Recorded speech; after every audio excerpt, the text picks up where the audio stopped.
많이 찾거든요. 우리 선생님들도 때로는 분위기에 따라서 그런 분위기를 좀 취하고 싶어할 그런 마음도 있을 거야.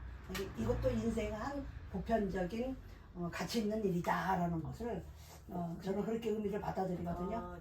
그것도 참 좋은 말씀이신데 제 생각에는 이 술은 인간의 해마를 자극시켜서 한두 번, 세 번 하다 보면 정말 알코올 중독이란 말이 왜 있고 센터도 있잖아요. 그것이 사람에 따라 받아들이는 그게 다르거든요. 그래서 결국에는 악영향을 미치는 걸로 저는 의사 선생님한테 들었어요. 정통의 길을 가는 우리 사이드라는 거는 전혀 인정하지 못하는 부분이구나. 근데 건강도 생각하면서 그렇지. 점점 바보가 돼가는 우리가 생긴 우려도 필자 같은 경우도 뭐 그거의 경각심을 불어넣기 위해서 이걸 할 수도 있어요. 그렇죠. 네, 이걸 쓴 거예요. 그렇게 했다고도 받아들일 수도 있죠. 꾼이라고 하는 것은 사실은 정도를 넘었다는 그렇지. 부분에 대한 네, 의미잖아요. 그런데 그렇지 않고 꾼이 아닌 사람도 있어요. 왜냐하면 자신의 그런 술을 아까 말씀하신 것처럼 병적으로 막 아니면 건강을 해칠 만큼 마시는 사람도 있으면 꾼이 될 수 있고 우리가 기본 전환에서 또 사람들과 이렇게 어울리는 그런 수단으로서 또 마시는 경우도 있고 하니 여기서 지금 말하는 12강은 술꾼에 대한 이야기였기 때문에 그것이 우리가 현실 도피하고 뭐 그런 부분에 대한 것들에 대한 이야기를 우리의 삶에 한번 적용시켜 본다면 우리는 자신의 그 부끄러움을 잊기 위해서 술이라는 걸 사용해서 현실 도피하려고 하는 자신도 있지 않나. 우리 자기 의도와 다르게 몸은 달라져 간다는 거죠. 점점 달라져 간다는 거죠. 근데 여기서 이제 우리가 숙교 선생님이 얘기하는데 현실 도피. 우리 인간은 때로는 도피하고 싶어하는 그런 욕망이 있죠. 지금 내 위치에서 좀 탈피하고 싶어하는 마음, 그죠? 그런 마음은 누구나 갖고 있을 거야. 만족이라는 건 이 세상에는 없다고 봐요.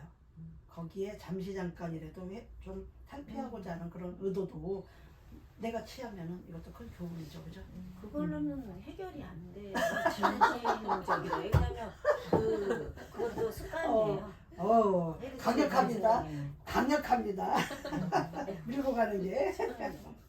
이런 사람은 아니 저도 경험을 했었어요. 저도 술을 먹어가지고 경험을 하는 결과 판단한 근데 우리가 힘든 일을 만나면 사실은 그렇게 피해가는 방법, 이게 피하는 어떤 잊고자 하는 것에 대한 여러 가지가 있잖아요. 어떤 사람들은 뭐 운동을 열심히 한다든가 어떤 사람들 각자의 이제 하는 그런 부분들이 있을 텐데 이 여기에 나오는 텍스트에 나오는 그 술꾼은 술로서 그 힘든 것들을 해결하려고 하는 그런 부분에 대한 것들이 우리 현실 도피에 대한 그런 문제에 대한 것이 아닌가 하는 생각이 듭니다. 네, 저는 여기서 작가가 처음에 어린 왕자가 몹시 우울하게 만들었다. 그래서 이런 모습은 작가는 우울했던 것 같아요. 그런 모습을 볼 때. 자, 자존감이 낮은 사람들은 우울감과 불안감이 있어요. 자존감이 낮은 사람들은 그것은 뭐냐면 자기 가치에 확신이 없기 때문에 그래. 제가 자존감이라는 책을 지금 읽고 있는데 여기 보니까 그런 것 같아요. 자기 자신이 부족하다. 또 우리가 이제 삶에 크게 진짜 그 삶의 바다에 나간다고 그러면 우리가 당당할 수는 없잖아요. 앞날에 대한 불안감이라든가 이런 것들이 내가 그런 거에 사로잡힐 때는 뭔가 잊고자 하는 그런 의도가 있을 거야. 그런 거에 또 직접적으로 대입을 시킨다 그러면 술을 빌려서 어떤 것을 빌려서 그거를 털어내고 싶어하는 인간의 욕망이거든. 그런 한 텍스트이기도 하고 우리가 의미를 나한테 부각시켜서 이것을 계속 곱씹어 보면 의미가 또 커요. 지금 우리가 그 어린 왕자의 1편에서 27 텍스트까지를 보면 한 편 한 편마다 우리한테 던져주는 메시지가 큰 거예요. 그래서 어린 왕자가 가장 순위가 있다라는 거. 아까 자이명 선생님이 얘기를 하더라고요. 올해 뭐 70주년 뭐 생태집거리가 주고 이제 70주년 되는 어린 왕자가 탄생한 지 70주년 계기가 된다라고 했을 때 우리가 지금 어린 왕자를 갖고 이거를 한다라는 것은 의미가 또 크게 부여를 한다라는 거죠. 자, 13 테스트를 한번 가볼까요? 자, 네 번째 별에서는 누가 살고 있죠? 사업가. 사업가가 살고 있는데 우리가 세상 별을 다 가지려고 쉬지 않고 별을 세는 장사꾼이야. 여기 이 텍스트에서 느끼는 바가 뭘까요? 뭔가 답답해요. 그러니까 쉬지 뭔가 않고 이익에만 집착하는 인간들의 모습을 보여주는. 그렇죠. 여유가 없어요. 그러면 각자 줄친 부분을 한번 점검을 해볼까요? 우리 혜리 선생님은 어디에다 줄쳤어요? 저는 첫 번째 앞부분에서는 너 아직도 거기 있니? 뭐가 뭔지 모르겠다. 너무 바빠서 나는 중요한 일을 하는 사람이야. 잡담할 시간이 없어. 그런 부분. 너무 바빠서. 네. 또? 그 다음에는 사실 지금 읽고 있는데요.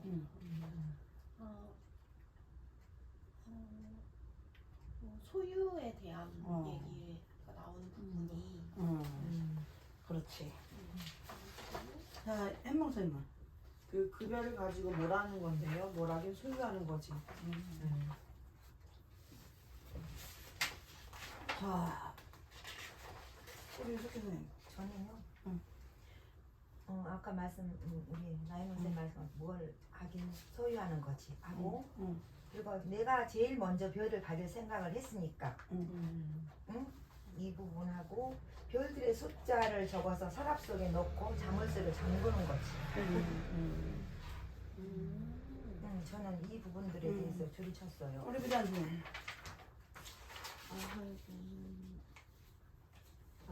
저도 이거 이 부분은 기억이 안 차라는데. 그러면 이제 우리가 한번 나름대로 대입을 시켜보자고요. 자, 별은 무수히 많죠, 그죠? 네. 그 무수한 별 속에 소유욕이 있는 사람은 그거를 다 가지려고 그런단 말이에요. 이게 그죠? 보이네요. 게으름뱅이들이 멍하니 꿈에 적게 하는 저 작은 것들 말이야. 그 공상에 잠길 시간도 없다고 말한 게 자, 현대를 살아가는 데 있어서 돈하고 결부되는 게 시간이죠. 근데 어이가 없다. 장사하는 사람들은 뭐죠? 이익을 추구하는 거잖아. 이익 추구. 그 수단과 방법을 가리지 않고 했었을 때 이익 추구가 발생을 해요. 그래서 사업가들이 사회에 환원하는 이유는 그거예요. 노블레스 노블리지라고 그래가지고 그 이미지. 사회화하는 것 이미지 개선이거든. 근데 그 이미지 개선을 왜 할까요? 이 세상에는 그러니까 성경에도 그런 말이 있잖아요. 부자는 천국에 가기에 바늘구멍 들어가기가 힘들다라는 말이 이런 데 나옵니다. 장사를 하면 남에게 이익을 위해서 취해야 되다 보니까 그런 부분에 있어서 그 사업하는 사람들의 그 불공정한 부분들이 많이 들출이 되거든요. 그런 것 때문에 그런 얘기가 나와요. 그래서 사업하는 사람들이 많이 이렇게 헌신봉사하고 또 사회에 환원하기 위해서 다 이렇게 하는 이유도 내면에는 그런 것이 깔려 있어요. 근데 또 발상의 전환이라고 제 생각에는 구매자들에게 내가 도움을 준다. 도움을 주는 거를 정말 제공하면 정말 떳떳하고 사업가지만 더 오히려 내 자신에 만족하고 더 막 자랑스러울 것 같아요. 그거를 그런데 욕심부리려고 이제 하니까 나라에서는 그런 거죠. 사업가들에게는 세금을 더 걷잖아요. 네. 그것도 사회 환원이야. 세계적으로 세법에서 가장 복잡한 나라가 대한민국이고 불법을 세계에서 불법을 안 분야 세금 내는 분야가 가장 많은 게 우리나라예요. 개선할 부분이 좀 많기는 해요. 거기에 김남도 거기에도 그런 내용이 있을 거라고 예측해 봅니다. 있는 것 같아요. 저는 이 13강 사업가에 대해서 이제 쭉 읽으면서 느꼈던 부분, 여기 사업가의 텍스트는 돈을 사랑하고 더 많이 가지려고 하는 어른들의 욕심을 말해주고 그렇죠. 있잖아요. 사유. 남보다 더 많은 돈을 가지고 소유하고 그 재물을 통해 모든 것을 다스리려고 하고 돈을 벌 수 있는 것들을 무엇이든지 남들보다 먼저 앞서가려 하고 발버둥치는 어른들의 모습, 은행에 맡기고 자물쇠를 잠그고 어린 왕자는 꽃 한 송이에 유익을 주는 일을 하지만 이 부자는 아무에게도 유익을 주는 일을 하는 것이 아니라 오로지 자신의 욕심과 소유를 위해 자신만을 위한 것을 보고 어린 왕자는 이해할 수가 없었어요. 이 텍스트 저는 그렇게 정리를 했어요. 어린 왕자의 눈에 보이는 대로 그렇죠. 저는 약간 사업가가 있어요. 별들이 누구 거지? 이제 하면서 물어봤는데 사업가 생각은 내가 제일 먼저 별을 가질 생각을 했으니까 생각만으로도 이 사람은 소유를 그치. 먼저 앞서간다 생각을 하는 것 같아요. 왜냐면 어떻게 보면 이걸 파는 대상이 없을지라도 내가 소유한다는 생각만으로 그 나는 중요한 일을 하는 사람이고 그렇게 생각하는 것 같아요. 그 소유는 욕심에서 나오는 거지. 자, 글을 쓸 때는 그거를 집어넣으시는 거야. 나이명 선생님. 네. 글을 쓸 때는 글을 쓸 때는 이게 내 생각이야. 내 느낌이고. 그렇죠. 그러니까 우리가 글을 볼 때 그것을 캡처를 하거든요. 심사위원들은. 그런데 보편적으로 그거를 못 집어넣어. 그 부분은. 소유를? 아니, 지금 금방 이야기하잖아. 지금 말하잖아요. 소유, 이런 거를 네. 내가 그러니까 느껴야지. 내 생각을 내가, 한 거를 소유라고 한 그거를 집어넣는 게 그러니까 내 생각으로 그걸 소유를 자, 한다. 혜리 선생님 그거까지. 설명을 한번 더 해주세요. 지금 제가- 이해를 못 하셨어요. 제가 제일 먼저 별을 가질 생각을 했으니까 저는 이 부분이 이제 감명 깊었는데 왜냐면 제 생각을 이제 한 거예요. 그게 제 말은 이 사업가는 파는 대상이 없어도 내가 이걸 별을 소유할 생각을 먼저 했다는 것만으로도 중요한 일을 했다고 생각하는 생각하는 거죠. 거예요. 그 얘기요. 자, 그거 보면은 넷째 줄에 있어요. 그 다음 줄. 소유할 생각을 아무도 못했으니 별들은 내 소유가 되는 거야. 사실은 자기 게 아니야. 근데 소유욕이 강한 사람은 저건 내 별, 저것도 내 별, 저것도 내 별, 다 내 거. 다 내 거야. 그렇게 인간관계를 맺으려고 한다는 거지. 이런 사람들한테는 답이 없어요. 사업가 기질도 아니야. 자, 이거. 관계 형성에서 그 이익만 추구하려고 하는 거야. 장사꾼의 이익만을 추구하려다 보니까 주기는 싫고 가지려고 소유욕만 하다 보면 관계 형성이 안 되는 거거든. 누가 좋아해? 상대방의 쉽게 말해서 우리가 비약을 한다 그러면 이용만 하려고 하는 사람한테는 그 누구도 진실하지 못하니까 다가가지 않는다라는 거죠. 그게 소유욕이야, 소유욕. 근데 이제 우주에 떠 있는 거 우리가 이제 사실적 접근으로 가면 저 별은 나의 별이잖아. 바라보는 자의 것이잖아, 그죠? 그래서 그런 공간만의 그 사유물은 사유하는 데 있어서는 우리가 욕심 부릴 필요가 있다. 글을 쓰는 사람한테는 특히 시를 쓰는 사람들한테는 그런 사유의 욕심을 가질 필요성은 있다라는 거예요. 남에게 피해 안 주는 선은 모든 게 가능하지만 피해 주는 선은 안 좋은 거 같아. 그렇죠. 자, 14강 14 테스트 볼까요? 자, 다섯 번째 별은 어떤 별이에요? 흥미로운 별. 가장 작은 별이죠. 그런데 우리가 여기에서 어린 왕자는 어디에서 살아요? 소행성. 비 작은 어쩌고. 별이네. 작은 별에서 살아요. 음. 작은 별에 살아도 우리가 얼마든지 행복할 수 있는 거예요. 자, 줄친 부분 한번 볼까요?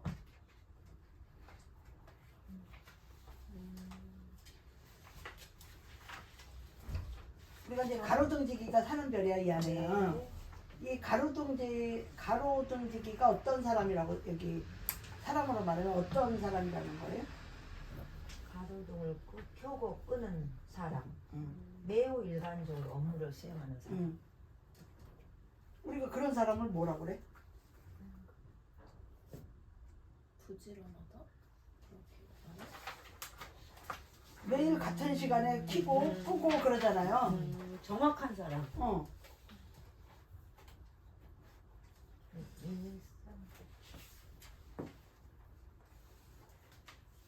자, 우리가 14 텍스트에서 좀 자의 생각을 정확하게 한번 이야기하고 싶은 분 한번 해보시겠어요? 저는 14 텍스트에서 음. 이 가로등을 끄고 켜는 사람 이 부분은 일단 매우 일관적으로 업무를 수행하는 사람이잖아요. 그렇죠. 그리고 이는 현실에서 인간들이 가진 일상적인 업무와 삶에서 의미를 찾으며 그 속에서 진실과 미덕을 추구해야 한다는 메시지를 저는 이렇게 담고 있는데 이 부분은 노동자 이거 지시 뒷장에 와서 이런 부분들 보면 노동자 근로자로 네, 그런 지시 명령에 의해서 쉬지 않고 일을 하는 잘 따라가는, 잘 따라오는 사람. 낮은 자리에서 있는 사람 그런 사람으로 저는 보여요. 그래서 우리를 위해서 일하고 있는 산업 현장에서 일하고 있는 사람의 모습이 아닌가 저는 이렇게 지금 뭐 사업가 술꾼보다 이제 더 한층 더 나은 사람이라고 생각하는 거야 이제. 술꾼 사업가보다 우리가 그 충실하게 자기 일을 충실하게 하는 사람. 그러니까 이게 가로등을 켜고 끄는 사람은 지금 우리 주위에 있는 그런 노동자들을 그렇죠. 그런 모습인 것 같아요. 그 모습들은 항상 열심히 일하고 있잖아요. 그리고 거기에서 지시의 명령에 따라서 일하고 있는 그런 현장을 말씀하고 있는 것 그러니까 같아요. 이제 길이 아니면 가지 않고 오로지 그냥 철저하게 자기 관리를 잘하는 사람이죠. 이런 사람한테 또 불이익이 있을 수 있을까요? 불리기 많지. 분은 조금이라도 어긋나면 불안해하고 그럴 것 같아요. 마음에서. 현실 시대에서 살아가기에는 뭔가 좀 각박함이 있죠. 그렇죠. 자기한테는 이런 경우에 사람의 성격은 뭐라 그럴까? 여유가 없다. 또 여기 알건 모르건 상관없어. 명령은 명령이니까 저는 여기에 우리는 셨는데 우리는 최고여야만 되는 건 아니잖아요, 그죠? 최선만 다할 뿐이지. 근데 이 사람은 같은 시간대에 불을 켜고 같은 시간대에 불을 끄고 이거는 사실 우리가 성격이 이런다고 했었을 때는 이 사회 살아가면서 다른 사람한테는 편안함을 줄지 몰라도 자기 내 안에 조금 유도리가 편안함이 없는 거지, 안락함이 없는 거지. 때로는 아까 술주정뱅이가 될 수도 있는 거고 때로는 사업가처럼 욕심을 부릴 수도 있어야 되는데 이 경우 같은 경우는 그런 대상의 상대가 아니잖아요. 마음에 가득 각박함을 갖고 있어. 불쌍해. 그런 부분도 있지만 이분은 직업적으로 본다면 직업적으로 봐서는 사업가 쪽으로 봐서는 직업인으로 아주 훌륭한 본다면 엄청 직원이죠. 이분은 명령을 직원이지. 잘 따르는 충실한 직원이지. 여기서 그분은 명령은 명령이니까 이 말이 한다면 노동자로서 위에서 상급자가 시키면 시키는 대로 해야 된다는 지금 이 현실 속에 있는 그런 이야기 같아요. 자기 개발은 전혀 안 될 것 같아. 사업가의 입장으로 봐서는 순종적이고 그런 사람이 사업하는 데 있어서는 사업주가 편리하겠죠, 그죠? 그런데 본인한테는 어떨까? 안 좋다기 단언하기보다는 자기 일은 충실하게 진행이 되지만 뭔가 만족감이 덜 느끼고. 그 인생의 맛에 있어서 좀 자기 자신한테는 너무 각박한 감이 들 수도 있잖아요, 그죠? 융통성이 없다. 그렇지. 어느 날 뭔가를 알게 될 때는 후회할 것 같아. 아니 그런데 자, 우리가 실수를 해본 사람은 그가 똑같은 실수를 안 하게 되는 확률이 있죠. 네, 안 하려고 하죠. 그런 거죠. 자, 똑같은 시간, 그러면 날마다 아침에 하고 이 사람 어디 갈 수 있을까요? 만약에 여행이라는 거 할 수도 없잖아요. 여유가 직업으로 없어요. 본다면 여유가 없어. 자, 아까 사업가적으로 봤었을 때 보는 게 아니라 이런 이- 네. 이분에 이런 남편이나 이런 뭐 동생이나 이런 가족 중에 이런 사람이 있으면 이렇게 모여서 여행도 한번 못 갈 것 같고 네, 그럴 것 이제 같은데. 성품으로 본다면 그렇죠. 그럴 수 있겠지. 우리는 지금 지금 이야기를 토론하는 것은 다각적으로 보자는 거야. 자, 개인적으로 봤었을 때 하고 직업으로 봤을 때 제3자 오너의 입장으로 봤었을 때하고는 판이하게 달라요. 그러겠네요. 어. 시키는 자의 입장에서는 좋죠. 그렇죠. 직업인으로 말 잘 봤을 때는 또 말 잘 듣고 있지. 믿음. 그런다고 할 때, 자, 우리가 믿음 가. 우리 두 선생님들한테 질문을 던지는데 나는 내가 회사를 들어가는데 내 창의력이 묵살되면서 사업주가 시키는 대로 하는 것이 좋을까요? 아닐까요? 아닐까요? 아닐까요? 응?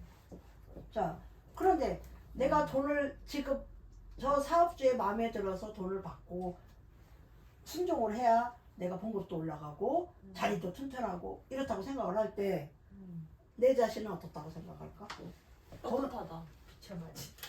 떳떳하다가 아니지. 반대구나. 시키는 대로만 하는, 지금 이 텍스트가 그거야. 시키는 대로 순종하는 사람이라는 거지. 편하겠네.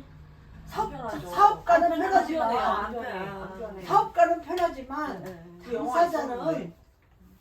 순종만 해야 되고 따라만 해야 돼서 자기 삶은 직업을 받으니까 순간은 편안하고 안정된 생활을 보장을 할 수는 있지만 이 영화가 딱 맞아요.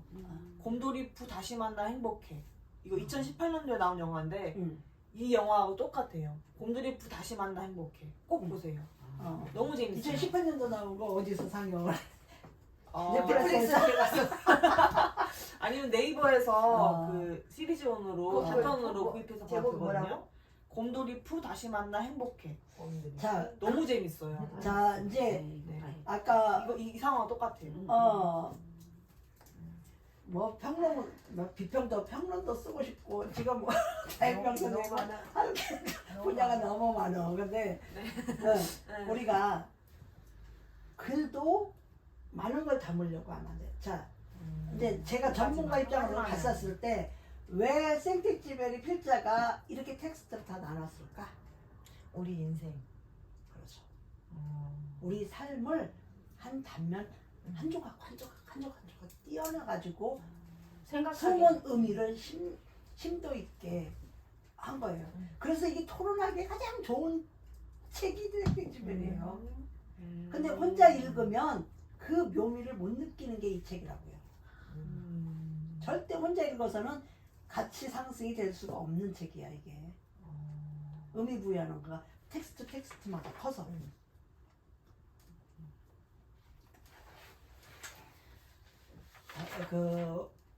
그래서 저는 그래요. 우리 항상 젊은 청년들한테, 젊은이들한테 제가 좀 하고 싶은 이야기가 머리가 될지언정 꼬리가 되지 말라는 거야. 머리가 된다는 것은 오너의 글이거든. 자, 거기에는 뭐가 있을까? 단어들을 우리 한번 생각을 해볼까요? 어떤 단어가 떠오를까? 오너라는 거는 가장 중요한 게 뭔 단어가 떠오를까요? 이끈다. 이끈다. CEO. CEO. 그것을 뭐라고 그래 우리가? 사장님. 추진력이라고 그러잖아. 추진력. 리더십 추진력이잖아. 우리 선생님들은 리더십에 관한 책, 자존심에 관한 책, 추진력에 관한 책 많이 탐독을 하세요. 그러면 그런 사람으로 닮아가는 거야. 책의 영향력은 그런 거예요.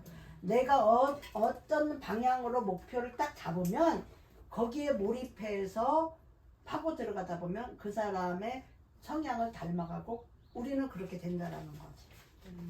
그래서 뭐 꿈은 꾸는 자의 것이라고 그러고 뭐 꿈은 이루어진다, 다 이루어진다. 그런 메시지가 거기에서 나오는 거예요. 저도 한때 고민을 했거든요. 왜냐면 용의 꼬리가 될지 응. 뱀의 머리가 될지 저 고민이 많았어요. 근데 이제 사회적으로 자신의 가치를 올리려면 용의 꼬리가 되는 방법도 써야 된다 이러더라고요.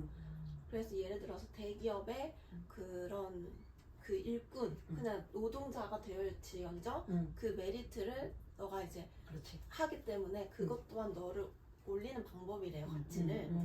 그래서 아 그럼 그래야 되나? 아니면은 진짜 내가 시작해서 뱀의 머리가 돼야 되나? 하고 고민한 적이 전 있었어요. 자, 젊은 청년이라면 지금 해리 같은 선생님이 사고력을 갖고 있어야 돼. 다 어느 정도는 다 그렇게 갖고 있지 않나? 고민은 직장을 갈지 다 그래요. 다 고민에 프리랜서를 할지 아니면 회사에 들어갈지. 자, 이제 정치 얘기를 하면 안 되지만 정치를 하는 사람이 리더십이 없고 꿈이 없고 어떻게 이끌어갈지를 목표가 없다 그러면 자기 마인드가 없다 그러면 거기 목표에 도달할 수가 없어요. 자, 작가가 큰 꿈을 품고 내가 어떻게 할 것이다 밑그림을 그린 다음에 꾸준히 노력하지 않는다면 가능할까요? 가능하지 않죠. 그죠? 그리고 우리가 그렇게 가능하게 하려면 자 이국종 교수 119 그 헬기 그거 있잖아요. 그 사람은 자기는 글을 쓰고 싶은데 능력이 안 되니까 김훈 소설가의 책을 빌려서 다 책을 탐독하고 좋아하는 책을 필수했다라는 거예요. 그 사람 책을 보면 김훈 소설가의 를 보는 것 같다고 평을 하잖아. 김훈. 라면을 끓이며라는 산문집도 있어요. 내가 블로그에도 그 산문 에세이 이런 거 좀 올려놓고 하기는 했는데 아무튼 우리는 한 텍스트에서 내가 다양하게 얻어야 될 부분들이 무궁무진하다라는 거. 자, 오늘은 그 14 테스트까지 수업하는 거.